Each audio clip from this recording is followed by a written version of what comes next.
Assalamualaikum warahmatullahi wabarakatuh. Perkenalkan, nama saya Aziza Nur Cahaya.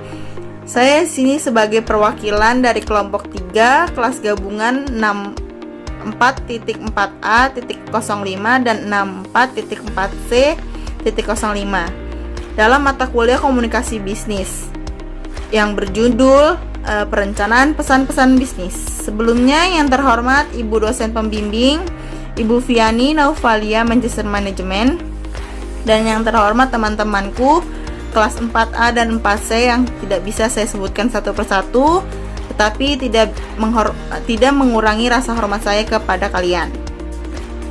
Oke, saya di sini akan membawakan presentasi pada hari ini.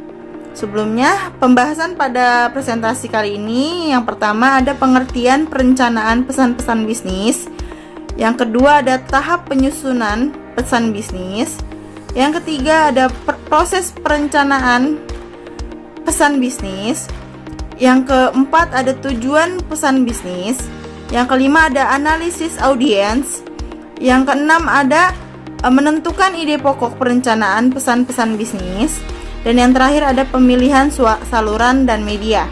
Sebelumnya perkenankan saya untuk memperkenalkan anggota kelompok 3. Yang pertama ada Gofar Alanjati Krisdasupo, yang kedua ada Natasha Dwi Ramadini, yang ketiga ada Oki Awan Syahputra, yang keempat ada Muhammad Rafi Farhansyah, yang kelima ada Aisyah Salsabila, yang keenam ada Desi Ayu Amaranggana, yang ketujuh ada Firdaus Ibrahim, yang kedelapan ada Daniel Christian Harubu, dan yang terakhir adalah saya, Aziza Nur Cahaya.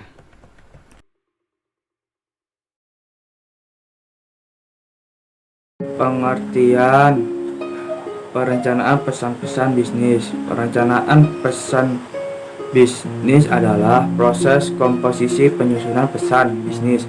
Proses itu sendiri terdiri dari perencanaan, tujuan, audiens, ide, saluran, perorganisasian ide, membuat draft, merangkai kata atau kalimat atau paragraf, dan merevisi.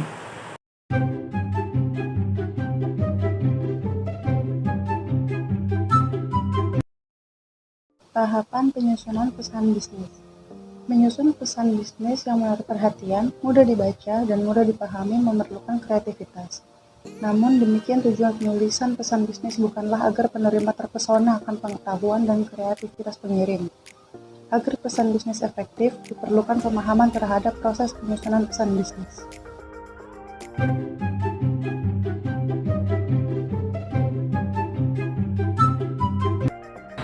Baik, selanjutnya proses penyusunan pesan bisnis umum terdiri dari 3 tahap sederhana, yaitu yang pertama perencanaan pesan, yang kedua penyusunan pesan, dan yang ketiga revisi pesan. Perencanaan pesan terdapat 3 bagian. Yang pertama penentuan tujuan, yang kedua analisis audiens, dan yang ketiga penentuan ide pokok. Dan penyusunan pesan terdiri dari 2 bagian, yaitu pengorganisasian pesan dan memformalisasikan pesan. Pada bagian revisi pesan ada 4 bagian, yaitu menyunting pesan, menulis ulang, memproduksi pesan, dan mencetak pesan.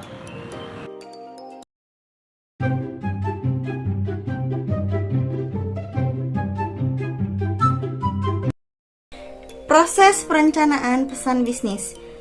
Perencanaan pesan bisnis adalah proses komposisi penyusunan pesan bisnis.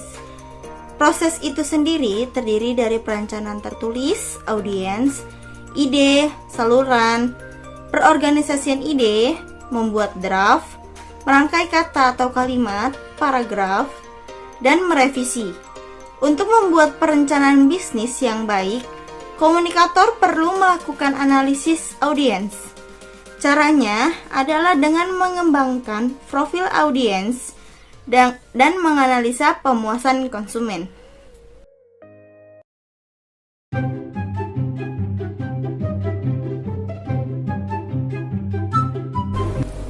Tujuan pesan bisnis. Tujuan dalam merencanakan suatu pesan bisnis adalah memikirkan maksud atau tujuan penyampaian pesan-pesan bisnis tersebut.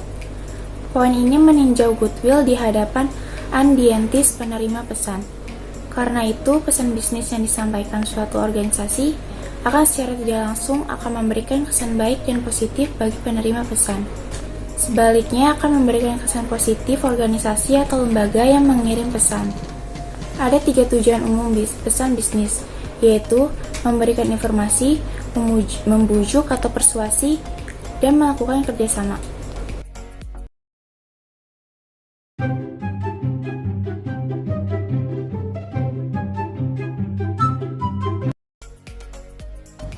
Analisis audiens. Analisis audiens adalah mengumpulkan informasi tentang orang-orang yang menjadi audiens sehingga kita dapat mengerti kebutuhan, harapan, kepercayaan, nilai, sikap, dan opini mereka. Berikut ini adalah 3 hal mengenai pentingnya analisis audiens, yaitu komunikasi yang baik, presentasi yang lebih baik, memahami audiens Anda dengan lebih baik.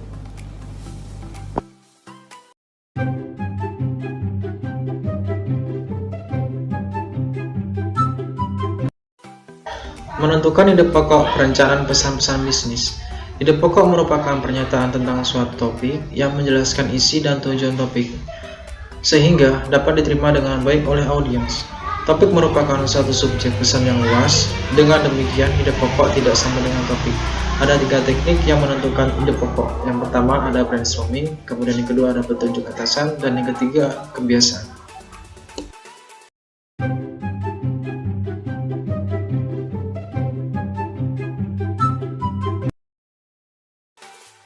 Pemilihan saluran dan media. Pesan-pesan bisnis harus sesuai dengan situasi yang ada. Ide-ide dapat disampaikan melalui 2 saluran, yaitu komunikasi lisan (oral). Komunikasi tertulis (written). Pilihan mendasar antara berbicara atau menulis tergantung pada tujuan atau maksud pesan, audiens, dan karakteristik dari kedua saluran komunikasi tersebut.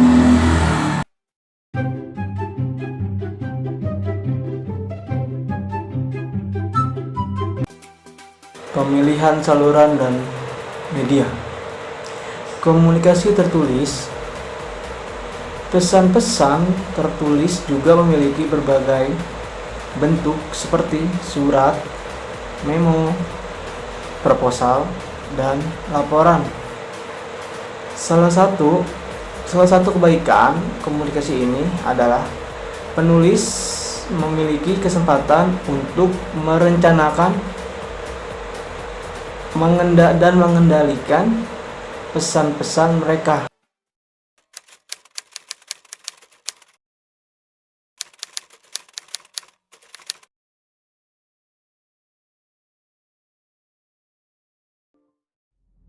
Pemilihan saluran dan media. Komunikasi lisan. Salah satu kebaikan dari komunikasi lisan atau oral communication adalah kemampuannya dalam memberikan umpan balik dengan segera. Saluran ini digunakan untuk pesan bila yang disampaikan adalah sederhana.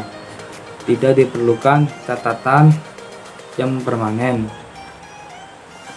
Sarana pembantu tersebut biasanya membentuk audio visual seperti film, video klip, LCD projector, dan tampilan slideshow.